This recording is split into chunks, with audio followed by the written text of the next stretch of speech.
Shang Tsung is the cunning sorcerer from Outworld and scheming pawn of Shao Kahn. He's extremely adept in magic and a well-rounded fighter. This guy can shoot flaming skulls, which is totally awesome, but where the heck does he keep them? I mean, seriously, how many skulls can a person carry around with him? Tsung can teleport around the battlefield with a special move called Hot Escape. Bah! Sucker punch, bitch! He can morph into whomever he wants, giving him tons of different skill sets. It's like fighting 100 different foes combined into one. Man, I wish I could morph into anybody I wanted. I can have some fun with that. He also has a razor-sharp straight sword, though he usually keeps it hidden for a surprise attack. Shang Tsung possesses one other strange but useful ability. Long ago, when he was caught cheating in the Mortal Kombat tournament, he was cursed by the Elder Gods to rapidly age until an untimely death. The only way to prevent this fate would be to absorb the souls of his victims. He can literally eat your soul. Your soul! Not only can this heal him, but he gets the memories of the souls he's devoured. This helps him copy the moves of other fighters when he morphs. So really, his curse became his deadliest weapon. Good punishment there, gods. Shang Tsung has lived and fought for over 1,000 years. His sorcery powers and brutal fatalities are rivaled by few, and he's claimed the title Grand Champion of Mortal Kombat several times, almost bringing about the winning streak necessary to allow Shao Kahn to invade Earthrealm. Keyword being almost. Yeah, unfortunately for Shang Tsung, he pretty much sucks at actually accomplishing his goals. He's super powerful, but like most villains, he can never get around some goody two-shoes standing in the way of global takeover. His only notable victories have required treachery and deceit. But keep in mind, Tsung's not fighting any ordinary meatheads. He's fighting demons, sorcerers, and gods. And even in defeat, somehow he keeps coming back, more lethal than ever. You will die.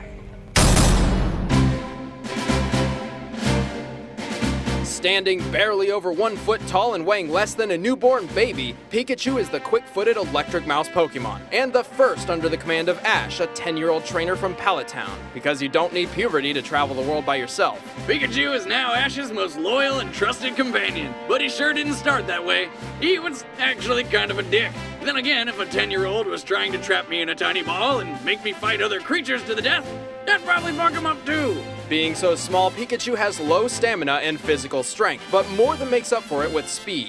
However, his EV training was arbitrary and inconsistent. EV what now? Effort value training. Every time a Pokemon wins a battle, one of its abilities improve depending upon the opponent. Taking the first seasons of the show into account, we have compiled an estimation of Pikachu's statistics upon reaching his maximum level. By defeating so many Spearow early on, Pikachu's speed is off the charts. The little lightning rat isn't just quick. He's got 2 incredibly powerful weapons built into his face. Those aren't just rosy cheeks, they're electricity sacks, which he uses for attacks like his trademark Thunderbolt. And when that won't do the trick, he can use the extra fast quick attack to surprise his foes, or Iron Tail, which turns his tail hard as steel. Electro Ball is a projectile that for some reason deals more damage the slower an opponent is. But when things get serious, he'll bust out his greatest attack, the Volt Tackle. The Volt Tackle strikes with the force of a mouse-powered Megaton warhead, but there's a catch. Pikachu receives recoil damage equaling 33% of the total damage dealt. This move cannot be used lightly. Well, that's dumb. It's like, hey, I can kill you, but I'm gonna blow up my arm. That's kind of weird. Regardless, Ash's Pikachu is astounding. He's like a living battery, weaponized. Not only can he discharge an enormous amount of power, he can also absorb electricity and use it against his foes. In fact, he can conduct more wattage than any ordinary Pikachu, making him one of the toughest of his kind. Yeah, but he's got his limits. Get too much electricity stored up and boom, no more Pikachu. It's true, Pikachu is still a tiny mouse Pokemon with very clear limits. And even though he has long since reached his maximum potential, he refuses to evolve into the vastly superior Raichu due to some pretentious excuse of love and acceptance. What a waste of potential. Can you imagine how powerful he could be as a Raichu? But Pikachu's accomplished quite a lot of impressive feats on his own. He's beaten legendary Pokemon and developed new fighting techniques like the Counter Shield and Mid-Air Spin Dodge. He may be the size of a squirrel, but he's one tough fighter. Pikachu! Zeds was computer engineered as one of 3 ultimate amphibian warriors in a gladiatorial video game reality show called Battletoads. This accidentally opened a dimensional gateway to another galaxy. Every time the game began, the galaxy became the Battletoad arena for their superhero war against the Dark Queen, and they— Whoa! What? 3 nerds made a video game, got sucked through it to another galaxy, and became Toad superheroes. Okay, got it. Zeds was originally colored yellow to differentiate him from Rash, but he is now officially a blue-green hue. He leads the Battletoad team with a laid-back yet strategic attitude. he chooses to go with my personal favorite battle strategy, beat the shit out of everything that moves. And as a Battletoad, Zeds can shapeshift his body into various weaponry. Giant fists, heavy weights, ram horns, you name it. Unlike his teammates, Zeds has used his inventive genius to mechanically advance his weaponry far beyond those of his fellow Toads. By combining technology and brawn, Zeds has added blades, saws, and drills to his arsenal. And this guy could be the world's best handyman if he always wasn't getting sucked into an alternate dimension every time someone turned on a video game. Despite having almost no actual combat training, Zeds has proved strong enough to power through some of the toughest games ever made. And yes, the game's excruciating difficulty is canon, as it was specifically programmed by the Battletoads themselves. Yeah, try and wrap your brain around that one. I'm a big bad mother of all toads! Chun Li, First Lady of the fighting game. Famous for abusing the Thigh Master. Chun Li is a detective for Interpol and has gone through rudimentary police combat training. She is also trained with Gen, a friend of her father's and legend of the Chinese fighting underworld. But she never did finish her training with him. Does anyone ever finish their training? Seriously. Well, I guess it's not totally her fault. After Bison killed her dad, Gen just kinda disappeared on her. What a dick. Since then, Chun-Li's been chasing after Bison for vengeance. She is trained in defensive Tai Chi and is skilled in a fast-paced kickboxing variant of Kenpo. She prefers speed over strength, using a combination of rapid strikes to pressure an opponent. And if you can't tell by looking at them, her legs are pretty damn powerful. She can even kick people through solid brick. Still, her strength doesn't just lie in those legs. She's strong enough to toss things around as big as a couch. Her main attacks include the unbelievably fast lightning legs, the unpredictable axe kick, and the physics-defying spinning bird kick. I wouldn't mind taking a ride on that helicopter. She can also focus her natural ki energy to create the Kokoken, a slow, limited ranged attack. And the Kokosho is basically a super version of that. An enormous ball of energy strong enough to stop a speeding car. Her detective skills were instrumental in taking down the criminal organization Shadaloo, and after the tournaments, Chun-Li became a martial arts teacher. However, she has yet to win any major tournament, and failed to kill Bison to avenge her father. She was able to rescue one of her students from Urien, but turns out Urien let her win, wanting only to test her skills. Also, it seems Chun ends up having to be rescued a lot, usually by Guile. Oddly enough, her most notable award is placing 6th in an international shooting competition, despite rarely carrying a gun. Well, I guess things wouldn't be too fair if she brought a gun to a street fight. Round 1, bang! Winner! Despite this, Chun-Li is certainly capable of holding her own, and has consistently proven to be one of the toughest contenders in the Street Fighter tournaments. You ready for this? Bowser's second most common foot soldier is the Koopa Troopa, the Turtle Warrior. Like Ninja Turtles? No, not Ninja Turtles. While the Goombas are the backbone, the Koopas are prevalent enough to have Bowser's army named the Koopa Troop. Koopas have their own set of paratroopa wings that can fly for several minutes with no problem. Koopas are also fairly skilled in tennis, baseball, basketball, and go-kart driving. Are you sure it's not a Ninja Turtle? Their best offense is also their finest defense, the Koopa Shell, made of a tough, steel-like substance capable of withstanding over 200 pounds of pressure. As an offensive weapon, the Koopa Shell can destroy almost anything. It's a living torpedo of pain. There seems to be a common misconception that it takes Mario 2 hits to kill a Koopa. Actually, it only takes 1. There just happens to be this durable shell in the way. However, this leads to the Koopa's greatest weakness. When Mario jumps on a Koopa's back, rather than retaliating, it retreats into its shell. Why? Because they're a bunch of pussies. That's right, Boomstick. The Koopas are cowards, afraid to face a dangerous foe. Some run from danger, but most just hide in their thick shells. Then again, if I were carrying an impenetrable fortress on my back and some large Italian man was trying to murder me, I'd probably hide in it too. But you'd think as soon as Mario picked up the shell, it would be a perfect time to counterattack, right? And even when they're flying after a good kick, they refuse to stick their feet out and stop themselves. Well, yeah, you're right, they're bitches. Boba Fett is well known for his cunning, ruthlessness, and brute force, but his killer instinct relies on his diverse arsenal of death. Plus, he wears the most badass spacesuit ever. That's no ordinary spacesuit, Boomstick. That's Fett's Mandalorian armor, forged of nearly indestructible duraplast containing a micro-energy field for dispersing impacts. This guy can have a freaking bomb blow up in his face and still walk away. His gauntlets house a flamethrower with a reach of 5 meters, a fiber cord whip, and numerous concussion and stun missiles. His weapon of choice is his EE-3 carbine rifle, an extremely accurate and powerful weapon which Fett often cradles like a child. Yeah, I do that with my guns too. That's not weird at all, Boomstick. Fill us in on Fett's heavy weaponry. Well, everybody and their grandmother knows that Fett can zoom around on his badass jetpack, but that jetpack also has a single anti-vehicle homing rocket, and believe me, you don't want to see this thing headed your way. That's right, Boomstick. In short, Fett is a human Swiss Army knife. He's killed hundreds of criminals, politicians, and Jedi. He's even held his own against Darth Vader. Twice. Holy shit, that is hardcore. He became leader of the Mandalorian mercenaries after the Galactic Civil War and battled Mace Windu to a draw when he was 12 years old. Sam Jackson's got nothing on him. But with all his awesomeness, every so often Fett will totally blow it. He's fallen into the Sarlacc 3 times. 3! And the Sarlacc's not exactly running around looking for snacks. 3 times? How do you even do that once? It's a giant hole in the ground with teeth, and he's got a jetpack. Still, even with his ridiculous flaws, Boba Fett is a whole new meaning of deadly. No disintegration. As you wish.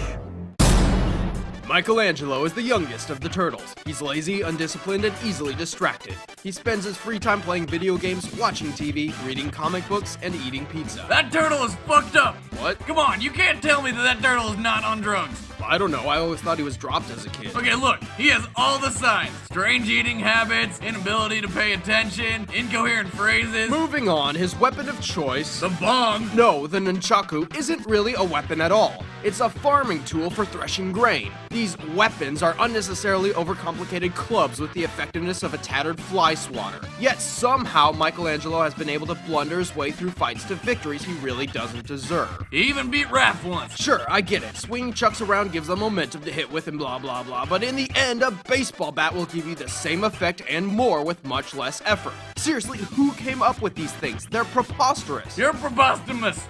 I don't know. And for some reason, in all his infinite wisdom, the great Master Splinter gave the most complicated weapon to the retard of the group.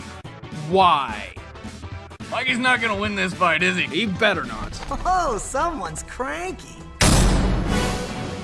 The Dark Knight is a master of the shadows. Using intimidation as a weapon, he patrols the streets of Gotham City. You know you're doing something right when people are terrified at just your shadow. After his parents were murdered by a common thug, Bruce Wayne dedicated his life to fighting the criminal underworld. He achieved 12 master degrees, studied 127 martial arts, and perfected escape artistry. Given enough time, he can escape any conceivable trap. Batman has pushed himself to the limits of the human body. He can bench press 1,000 pounds and has great aim and reflexes. The Batsuit was designed to be the ultimate flexible combat armor. While the pointy ears are a bit much for me, the armor can stop knives and gunfire. His memory cloth cape can be used as a glider, and the entire suit is lined with a 200,000 volt electrode network. I guess when you're a billionaire, you can afford to turn yourself into a frickin' human taser. The gadgets from Wayne's never-ending funds don't stop there. His utility belt carries dozens of different tools that can get him out of practically any situation. That belt has pretty much everything. Grappling hook, explosives, beer.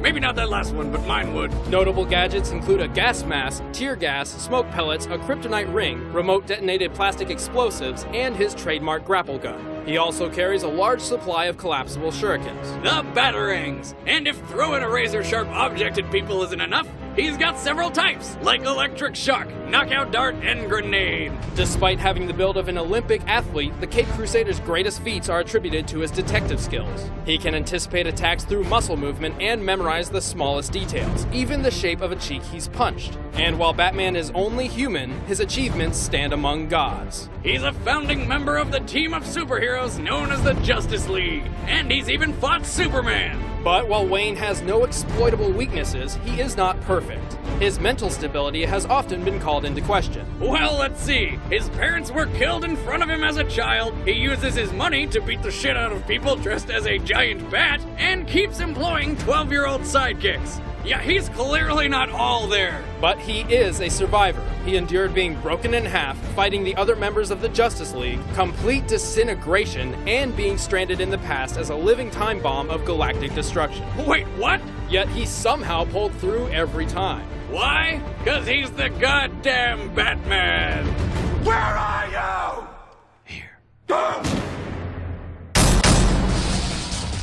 Built by Professor Gerald Robotnik with alien DNA, Shadow the Hedgehog was created to be the ultimate life form. Despite being a powerful living weapon, Shadow's initial purpose was to provide genes capable of curing the deathly ill, specifically Gerald's granddaughter Maria. But before Shadow could be shared with the world, tragedy struck.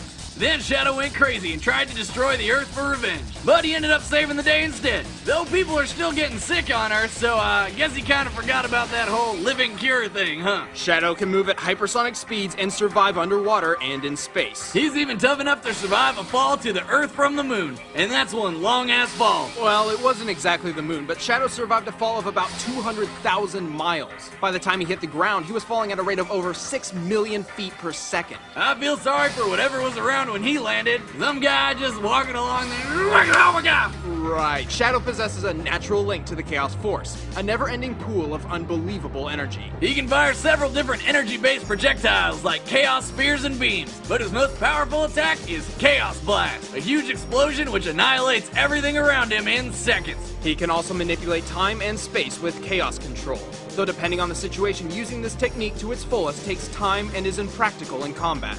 Also, Shadow wears 2 inhibitor rings, which restrict his access to the Chaos Force to maintain control. Should he remove them, his power increases immensely, but is somewhat uncontrollable and quickly tires him out. His Chaos power also increases depending on the number of Chaos Emeralds he has. And when he gets 7 of them, he goes super. Super Shadow is the pinnacle of his powers, receiving a 1000% increase. He can fly, move near the speed of light, and is totally invincible. Despite this, Shadow's super form can only last a few minutes. But considering his super speed, a short time to him is a long time to his opponents. That's not all. I'm full of surprises. Bomberman is a psychopathic cyborg slave forced to duel other slaves to the death in dimly lit maze-like arenas for the entertainment of alien terrorists. No, not that Bomberman, Boomstick. White Bomber the Bomberman, an alien robot warrior from the planet Bomber who belongs to an intergalactic police force protecting the galaxy. Oh, well, his method of saving those planets is blowing the shit out of them, so he's alright with me. Right, Bomberman cares little for the environment he is supposedly protecting, making him an unpredictable opponent. Bomber's answer to every problem is explosions. Got a locked door? Blow it up. Behind on taxes? Blow them up. Have a naggy wife? Blow her ass up too. His arsenal consists of bombs, and more bombs, which usually take about 2 or 3 seconds to detonate. And while the explosions start off small, they can be upgraded to destroy an entire acre all at once. Plus, he can charge a bomb up to over 4 times its size for maximum destruction. While blasting his way through planet after planet, Bomberman finds numerous power-ups buried beneath the Earth. Bomb Up gives him extra bombs, Accelerator increases his running speed, Armor gives him temporary immunity, the Explosion Expander gives his bombs a power boost, and Bomb Kick and Power Glove let him kick and throw bombs at his own leisure. And when he picks up super bombs, you know he means business. I'm talking T2 Judgment Day business. Bomberman can also hatch and tame wild Ruies, kangaroo-like creatures which give White Bomber a distinct advantage in battle. Each Rui has a different ability, though generally they're very fast, have incredibly good jumping skills, can step over bombs, and sacrifice themselves for Bomberman if need be. Kinda like Yoshi's. Which brings up Bomberman's weakness, his own weapons. If White Bomber's careless, he can easily get caught in his own explosion or trap himself between the wall and his dropped bombs. Yeah, Bomberman's pretty good at blowing shit up, but he's not so hot when it comes to defusing his own explosives. But he survived through a crap ton of games, leaving behind many smoldering piles of rubble that used to be planets, towns, and families. Mario is one of the Star Children and possesses many special abilities with the intent of protecting his home, the Mushroom Kingdom. Even as a baby, he was obviously destined for greatness. When you got an army of dinosaurs serving you before you can even speak, you know you're gonna do great things. He is well known for his incredible athleticism and unmatched jumping ability. Who says white guys can't jump? Plus, he's a powerhouse with the strength to lift heavy objects and crush enormous castles. He also uses his bare fists to smash solid brick. With his jumping skills and weight, he can pound and crush his foes into oblivion. And if he needs some extra firepower, well, he's got an entire arsenal of power-ups. His first power-up is the Fire Flower. With it, Mario obtains pyrokinetic abilities. Really? I always thought the flower was just really spicy. He can create and manipulate fire to produce a variety of devastating attacks. He's also got this frog suit thingy. While wearing it, Mario can jump even higher, swim even faster, and breathe underwater. The only problem is, no one's really gonna take him seriously wearing that thing. Ah, look at him. Several different power-ups have granted Mario flight before, but none as well as the Cape Feather. With it, Mario can fly for an unprecedented amount of time. The metal cap turns Mario's entire body into indestructible living steel. But while Metal Mario is extremely heavy, his strength and speed are boosted, giving him 10 times more power and just as much agility as before. The Starman envelops Mario in a blinding aura of compressed energy, granting increased speed and complete invulnerability for a short time. Touching a normal enemy in this state will instantly kill the foe. And while it's not technically a power-up, Mario has a hammer that can crush almost anything. It seems Mario's always popping shrooms to get more power, and with the Mega Mushroom, he gets ginormous, mowing down people, plants, environment, hell, everything. Mario has battled a larger variety of enemies than any other video game hero. Whether a foe is large or small, scary or goofy, dumb or deadly, nothing has ever proved too much for him. Except for keeping track of his woman. She's always getting kidnapped and he's always showing up at the wrong castle. Somebody needs to throw a GPS tracking bracelet on that bitch. He's fairly impulsive and not much of a strategist, preferring to quickly fight his way through problems before thinking things through. But that doesn't matter. Italy's greatest hero can power through anything. It's me, Mario! Donatello is the brains of the bunch. He knows machines! Right, Boomstick. Somehow he learned to operate and manipulate both human and alien technology without any formal education or budget whatsoever. He also speaks 100% fluent technobabble. The resulting intermittent multipolar flux should create the electromagnetic pulse! What the hell did I just hear? All that gibberish means he's probably trained less than the others, devoting more of his time for science. Fortunately, his useful bow staff makes up for his lack of constant training. Durable, oak, and 6 feet long, the bow gives Donatello far more attack range than his other brothers. The range is nice, but takes a lot of time and patience to kill anybody with a stick. He's no expert strategist, that's Leonardo's turf, but Donatello is considered the most level-headed of the turtles. Even with his time spent tinkering, he's still a very capable warrior, easily keeping up with his brothers and even killing the Shredder in an alternate dimension. An ass-kicking nerd? I don't believe it. I'm making this up as I go! Kratos is a demigod, raised among the Spartans as their greatest warrior, until one day his people were threatened to be overrun. It was then he struck a deal with Ares, the god of war. Ares would give him the strength to protect his people. In return, Kratos would serve as Ares' champion warrior. Kratos became super powerful and really vicious, but was tricked by Ares into killing his own family. But hey, he saved some money on child support and divorce. As the hot, white ashes of his family clung permanently to his skin, Just like Michael Jackson. his quest for vengeance against the gods of Olympus began. As a demigod, Kratos possesses incredible strength, speed, and endurance. He can survive a pummeling from a titan and best the power of Hercules. Kratos wields the Blades of Exile, twin short swords bound to his arms by chains. The blades have a hook design which Kratos can use to cut right through his enemies or snag them and whip them around. And like most badass weapons, they can somehow emit fire. Kratos is well trained in sword combat and possesses what may be the most powerful sword the Greek gods have to offer, the Blade of Olympus. After Kratos killed Ares, spoiler, he was made the god of war, but Zeus tricked him into putting all of his godly powers into this sword, making him mortal once again. And making the Blade of Olympus a deadly harbinger of death to even the toughest Olympians. His most versatile defense is his Golden Fleece, armor capable of blocking powerful blows and deflecting magical attacks. But there's a whole lot more to this guy's arsenal.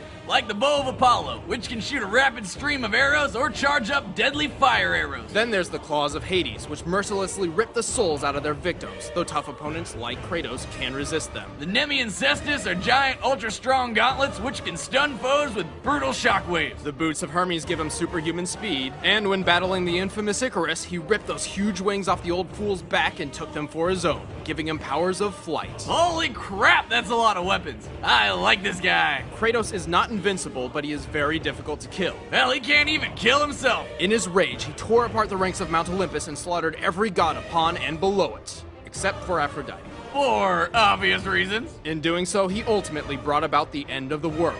Without the power of the gods to keep the chaos in check, the apocalypse had arrived, and its vanguard was Kratos. I was trying to make you a great warrior. You succeeded. Standing 6'7" and weighing 266 pounds, 30 of which is probably in his manly mustache, it's Mike Haggar! For many years, Haggar was a champion wrestler of Slam Masters, until being elected mayor of Metro City, a metropolis overrun with street gangs. Too bad there aren't more badasses in office. Most mayors would just put up laws against crime or increase the police force, but Mike takes matters into his own hands. Haggar is a former pro-American wrestler specializing in grabs, holds, and quick strikes. He's of Scottish ancestry and proud of it, even having a Scottish flag on his gym. It's likely he has also trained in Scottish backhold wrestling, which involves bear hugging an opponent and keeping your balance while overpowering theirs. Haggar's got a devastating moveset ranging from suplexes, body splashes, and his own invention, the spinning clothesline double lariat, which Zangief stole for his own use. To even the score, Haggar copied Geef's spinning pile driver. When Haggar isn't overpowering people with his pure manliness, his weapon of choice is a blunt pipe. Hey, he's a mayor that kicks ass and recycles. Even after his victorious election, Haggar continued his rigorous training. By pile driving sharks! It appears Haggar wrestles bull sharks, one of the deadliest sharks on Earth. These can grow up to 11 feet long and weigh up to 500 pounds. Wrestling these proves Haggar's proficiency in the Scottish backhold, as he keeps his balance against the thrashing sharks until he can pile drive them into the beach. Next Jaws movie needs more Haggar. Unfortunately, during his time as mayor, Haggar was undoubtedly forced to prioritize politics over training. It's likely he didn't have much time to learn new techniques or train against many other wrestlers. As a result, he uses moves and skills from an older era. But they seem to work pretty damn well. He certainly hasn't lost his touch. Mike Haggar, the candidate who puts people first. In 2007, Justin Bieber was discovered by marketing executive Scooter Braun by complete accident. Under the tutelage of his mentor Usher Raymond IV, Bieber spent a year training before becoming the biggest teen hit since Hannah Montana. Why? Why is he so popular? His single titled Baby is the most viewed video on YouTube with nearly 600 million hits. I mean, it's just a kid singing auto-tuned songs, saying girl and baby over and over again. His premature fame has prompted a vast line of merchandise, ranging from lunchboxes, squiggly straws, t-shirts, and a perfume line that is shaped like A vagina. Right. But that's not the strangest of his products. A lock of his hair once sold for $40,000. What? No! God damn it! That is the biggest waste of money I have ever heard of! True, unless they're planning to clone him. No, that's even worse! Why would anyone want more than one of this musical abomination roaming this planet? Anyway, the hair toured the world collecting bids with its own bodyguard to protect it from crazy fangirls. Oh yes, heaven forbid someone assassinate the lock of precious hair! And speaking of his fans, they really are crazy. The most passionate call themselves Beliebers. You're kidding. They have even been known to trample and injure others in rabid Zerg rushes. That's it! I'm done, Wiz. I can't go on in this world when this is what is popular. Also, several of these Beliebers are so crazy, sometimes they even try to hurt Bieber. In one concert, a fan hurled a water bottle at Bieber, traumatizing him for life and inflicting a fear of thrown objects. To capitalize on this, another audience started chucking so much crap he refused to perform. Once, he even got into a fist fight with an older man who attacked him, and he threatens paparazzi in his spare time. He will not hesitate to use force on even his most loyal fans. Well, I guess that gives him one redeeming quality at least. Yet despite all the crap he gets, he still gets on stage to give a show. A horrible, horrible life-scarring show.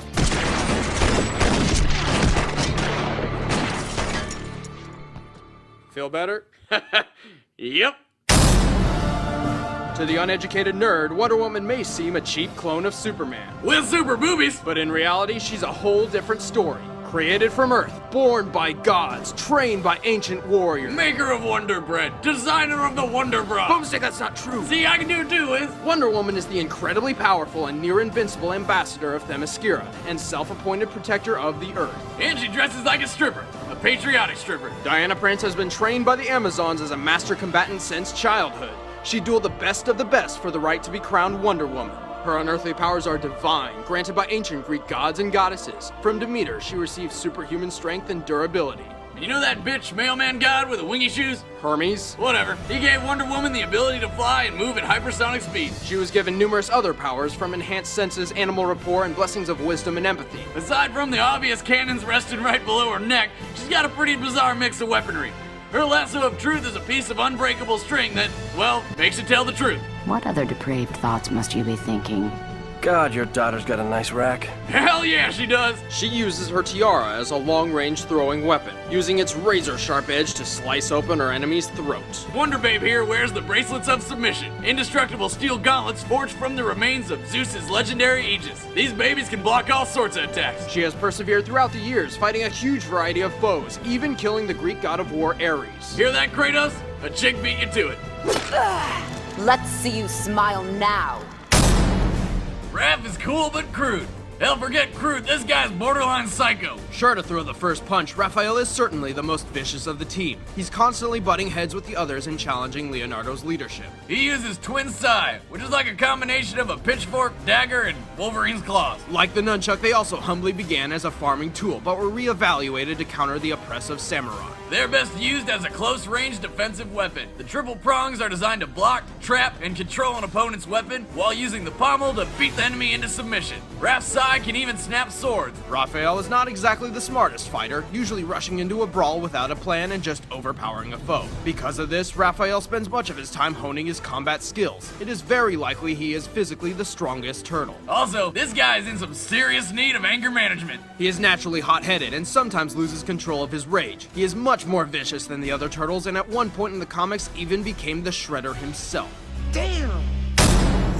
Riptor was genetically engineered by Ultratech to be the perfect combination of human intelligence and animal brutality. His tools of death are his teeth, claws, and impaling tail, and he knows how to use them well, pulling off insanely bloody combos. And when he's not fighting up close, he can spit a fiery acid. Riptor is only 4 years old, and yet already he's a nearly unstoppable killing machine. That's one ass-kicking toddler. He has reached a point where his human emotion and reasoning conflict with his predatory instincts, often confusing him to the point of blind rage and aggression. Riptor may look, sound, and act like a velociraptor, but he's really something else entirely. He's twice as big and twice as slow, and I don't think velociraptors could shoot acid. They were awesome enough without it. With a limited amount of combat training, Riptor relies on his raptor instincts in a fight. Raptors were pack hunters, preferring to flank their victims with stealth, speed, and secrecy, though they were no pushovers by themselves. On their own, they usually just rushed their opponent and overpowered them with ultra combos. And if Jurassic Park has taught us anything, it's that raptors are clever sons of bitches. Wow, Boomstick, I didn't know you knew so much about dinosaurs. Yeah,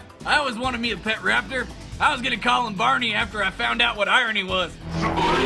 Victory! According to Japanese legend, Raiden is the god of thunder and storms who, when angered, devours the stomachs of children as they sleep.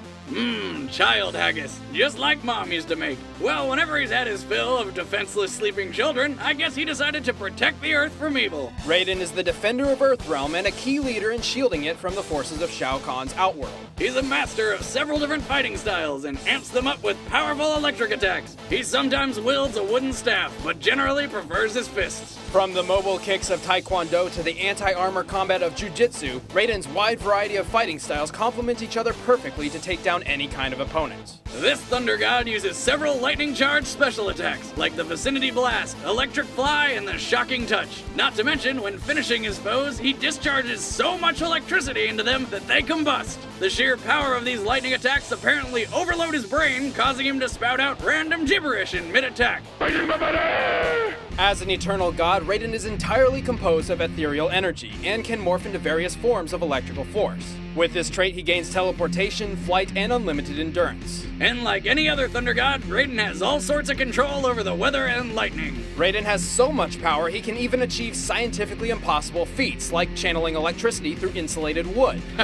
Take that, physics! He is one of the most powerful characters in the Mortal Kombat universe, and has successfully defended Earth for centuries. He eventually became the all-powerful Elder God of Earthrealm, but relinquished this power in order to protect the people of Earth.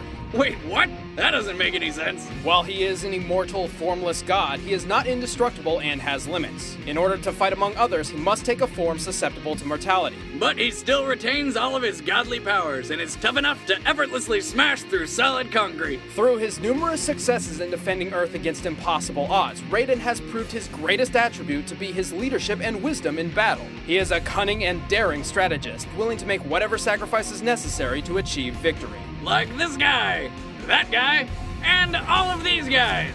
Raiden, a physical example of sacrificing others for the greater good. Sorry.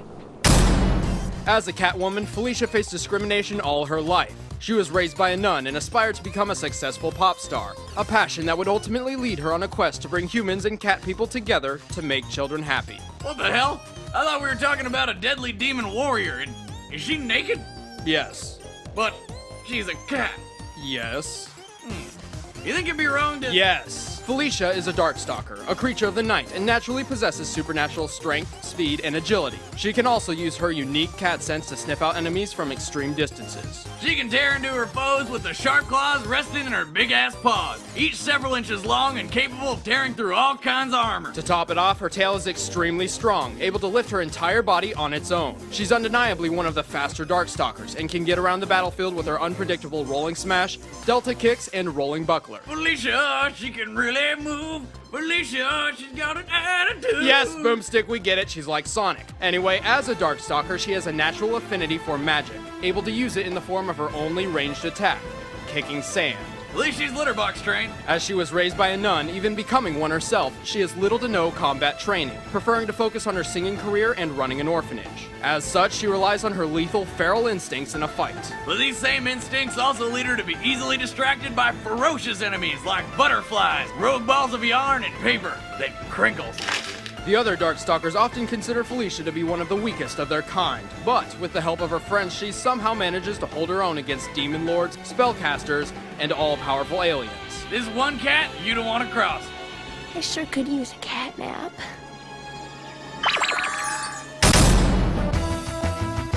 After being continuously outshined by his insensitive colleague, Dr. Light, Dr. Albert W. Wily turned to a life of crime in an attempt to achieve fame and power. How did he plan to get so famous, you ask? By taking over the world! Whether through his own engineering or impressive hacking, over the years Wily developed a large, diverse robot army built on the ideals of both solid defense and ranged firepower. Mets, Sniper Joes, and Bladers make up the bulk. With hotheads and elephants, oh my! Wily is a mastermind in more than just hardware. His Robo-Enza virus is a deadly disease for robots, making them unstable and violent with no regard for human life. But Wily's weirdest bot is definitely the Yellow Devil, a giant pulsating yellow blob thing that pulls itself apart and uses its own body as a weapon. Wily's army is led by his Robot Masters. Gutsman was a civil engineering machine remade as a powerhouse who can lift over 2 tons. Metal Man was made specifically for killing things. You can tell because he's got evil red eyes. He wields ceramic titanium metal blades, one of the deadliest weapons in video game history, and is made of lightweight material, making him quick-footed. Slash Man is fast and agile and wields the Slash Claw, a portable alien blade that's designed to destroy asteroids. Okay. Magnet Man is a tactical fighter who uses homing magnet missiles and the magnet shield to outmaneuver enemies. And then there's Sheep Man. Originally designed to actually herd sheep, he was reprogrammed by Wily to turn into clouds, get bored easily, and fall apart when hit by rubber baseballs. What the fuck? Napalm Man is a walking weapon. And a robot master after my own heart. He likes blowing shit up so much that he built his own weapons museum.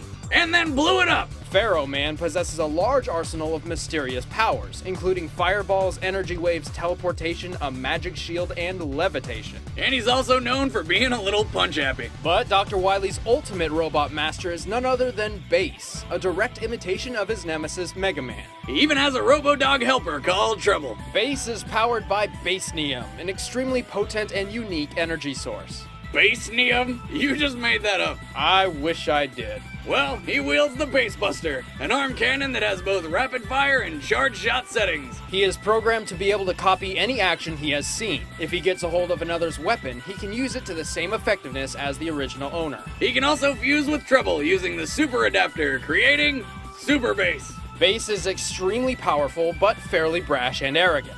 He seeks to prove he is the strongest robot warrior there is, and will even disobey Dr. Wily's orders if he thinks they impede his goal. Though he will not kill his creator, he has occasionally attacked him. That's when Wily busts out his personal fighting vehicle. The Wily machine has gone through several variations. Even a dinosaur. Though Wily's favorite appears to be machine number 8. Good old 8 can fly, launch missiles, and has a triple-barreled laser cannon and a boomerang buzzsaw. It also houses Wily's personal transportation, the Wily capsule. Which makes the worst sound you've ever heard in your life. Make it stop! Make it stop! Ah! Wily designs and commands his robots with long-term strategy in mind, and as a result often keeps his team as flexible as possible. Though this means each robot has specific exploitable weaknesses, as a unit, Wily's team is prepared for anything. I will create chaos, destroy everything, and the best part, oh, the very best part is...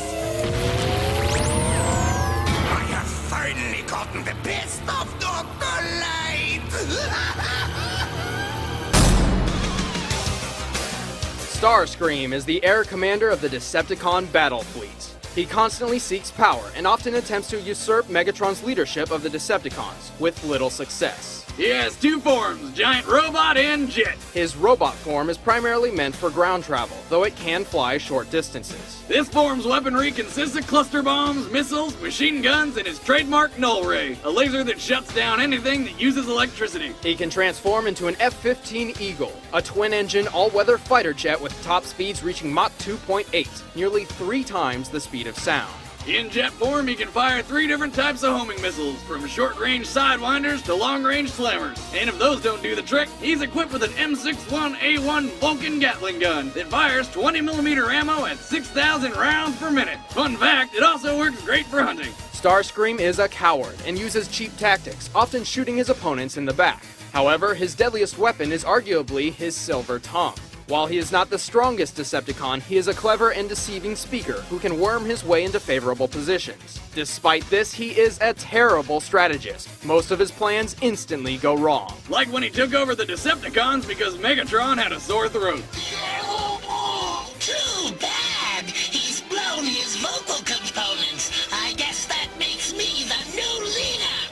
It was short-lived. And yet his persistence paid off, and he was eventually crowned leader of the Decepticon faction. Again, short-lived. Starscream was king for a whopping 20 seconds, a personal record. However, after his death, Starscream discovered that his spark, or life force, was somehow indestructible. And a good thing too, because since then he's been dying nearly every episode. His ghostly spark can possess machinery. He has taken over several other Transformers, robots, and even a cybernetic schoolgirl while she was using the bathroom.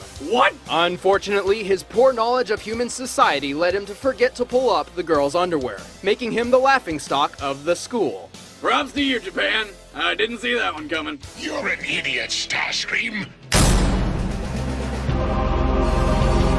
Cloud Strife, Guardian of the Lifestream, is no ordinary swordsman. There's no way around it. He's a fucking super soldier. But damn, he's in desperate need of a haircut. Impulsive and moody, Cloud strove to join the illustrious soldiers of the Shinra organization. Instead, he was forcefully exposed to Mako poisoning, a raw energy drained from the planet itself. And somehow it gave him all the memories of his dead buddy Zack, including his first-class soldier training. Thanks, strangely convenient planet poison. That's not all Cloud inherited from his friend. His main weapon is Zack's Buster Sword, a colossal single-edged blade. With his strength, Cloud can swing this much faster than any normal human. Holy shit! Look at it! That's a man sword right there! The Buster Sword contains 2 slots for materia, condensed Mako that grants magical abilities. However, since their creation damages the planet, Cloud has limited his materia use. He typically carries the Firaga materia, which shoots fire at things. And in the last slot, we're giving Cloud his most iconic materia, Thundaga. This materia can shoot electricity and summon lightning bolts. Cloud has an encyclopedia's worth of anger issues, which actually works to his advantage. He can channel his rage into extremely powerful limit break attacks. These emo-charged limit breaks range from paralyzing foes with cross-slash to launching meteors from his sword. But his deadliest is the Omni-Slash, a move so fast and powerful it practically guarantees victory. As he doesn't carry any other materia, Cloud obviously wears Zedric armor. While this magical band has 0 materia slots, it grants the wearer an extraordinary amount of defense, and halves damage received from elemental, magical, and physical effects. Also, Cloud wears a ribbon, which makes him immune to all status effects like burns and stuns. Well, I guess that makes it worth wearing a friggin' chick accessory. Cloud is brash and aggressive, but not the brightest fighter. He often relies on overpowering opponents through sheer ferocity and brute strength. Like a badass, you don't need to think too hard when you're strong enough to cut through frickin' skyscrapers. Cloud's single-handedly taken down quite a few powerhouses, like the giant Bahamut Sin and planet-busting Sephiroth. He's even been completely impaled and shrugged it off like it was nothing, multiple times! I mean, look at this shit! It's impossible to deny, Cloud's superhuman abilities make him one of the deadliest swordsmen in video game history. Even if he looks like a girl.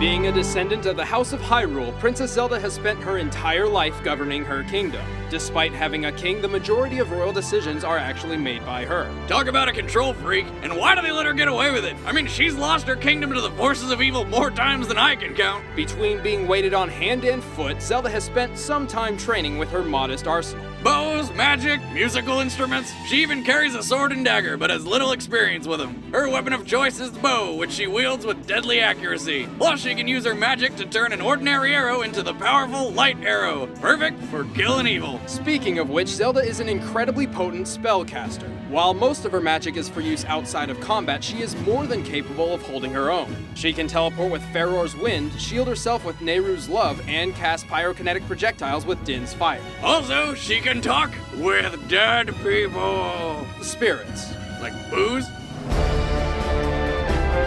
Zelda is also the bearer of the legendary Triforce of Wisdom, a testament to her astute mind. This greatly enhances her magical prowess and gives her the power to dispel evil. She is even skilled enough to create long-lasting disguises. She used the guise of Sheik to evade Ganon's tyranny for over 7 years. Wait, that's a chick?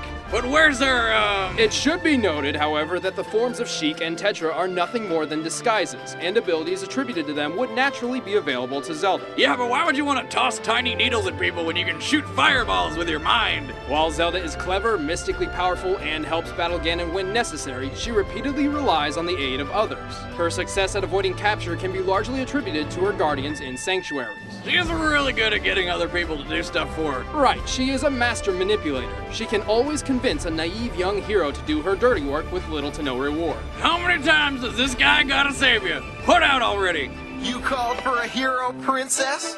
Yes, but I guess you'll have to do. The original, ass-kicking, demon-slaying, first-person badass, and one of my personal heroes, Doomguy. After disobeying his commanding officer and beating him to death, Doomguy's Space Marine Corps career drastically changed when he was transferred to the desolate moons of Mars, which just so happened to house a magical gateway to the bloody bowels of hell. Mexico. No.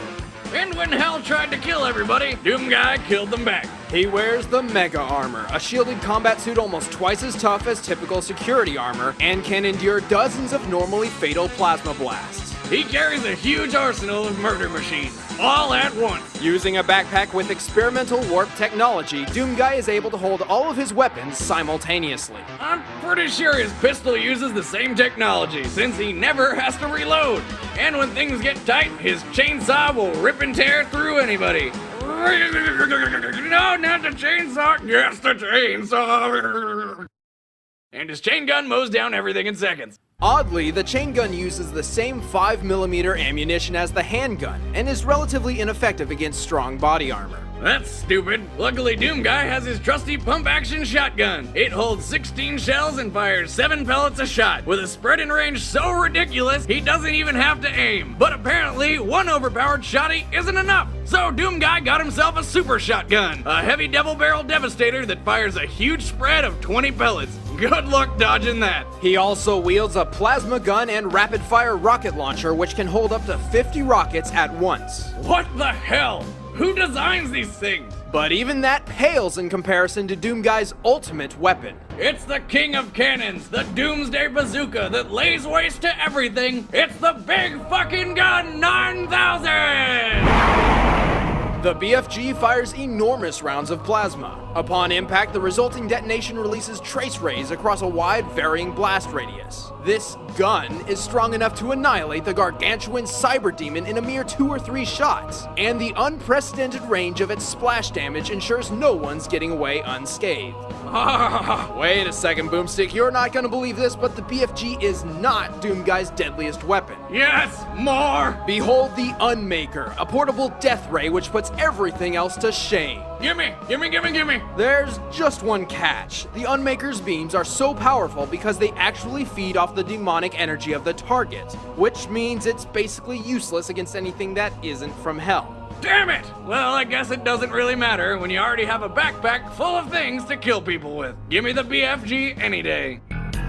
Now, Doomguy isn't exactly a super soldier, but his strength and speed are much greater than a normal man due to constant use of super serums and power-ups. The Berserker power-up completely heals him and increases his strength tenfold. And the invulnerability and partial invisibility power-ups do, well, exactly what you think they would. Doomguy rarely relies on strategy, preferring to mow down his enemies as fast as he can. It's more fun that way. He's defeated the armies of Hell 5 separate times. He even walked knee-deep into Hell itself to avenge his pet rabbit Daisy. He can run up to 57 miles an hour, even outrunning his own rockets, and can spot invisible enemies. He's no normal man. He's Doomguy.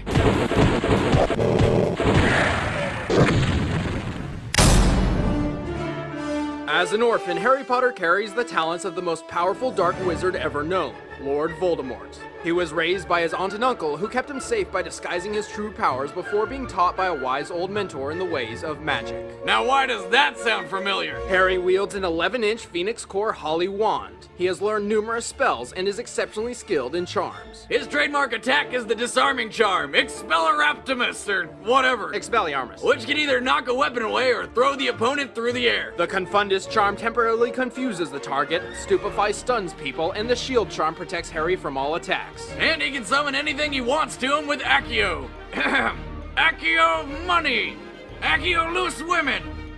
Damn. His firebolt is a racing broom that can reach 150 miles per hour in less than 10 seconds. That's even faster than Wiz gets shot down by a woman. Right. Wait, no, back to spells. Harry is also experienced in curses. He destroys objects with Reductor, slashes enemies with Sectum Sempra, and controls minds with Imperius. And then there's the killing curse, Abracadabra. Avada Kedavra. Oh, that magician wasn't trying to kill me.